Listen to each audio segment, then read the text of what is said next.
Alaikum salam. Salam alaikum. Salam alaikum. Mtaunifuta tu pole pole. Sasa wakati nimekuwa huko nikasikia His Excellency the Governor ako na our Prime Cabinet Secretary, nikasema lazima nifike hapa kwa sababu mimi ni kijana ya mkono, si ndio? Sasa nikasema nikuje hapa ndio ujue pia mimi nakufuata tu hapo nyuma pole pole. Sasa mimi nataka tu niseme asanti. Leo hata siongee kwa mambo hata ya siasa. Mimi nataka tu tusaidie tu venye unatusaidia hivyo.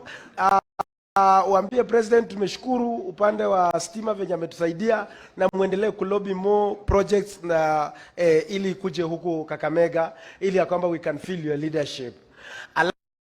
Alafu apart from that pia mimi nataka niombe nyinyi muombe pia sisi tushikane na governor to make sure kwamba governor anatufanyia kazi. Sawa sawa. Hii vita unasikia pale pale hizo ni kelele za chura na hazitafanya governor akafanyie sisi kazi. Mimi ndio nilikuwa nasumbua. Lakini sasa niko hivi, si ndio?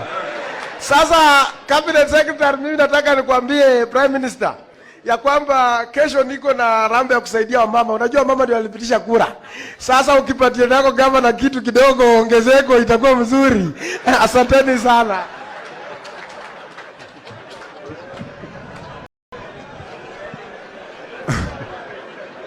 Takbir. Takbir.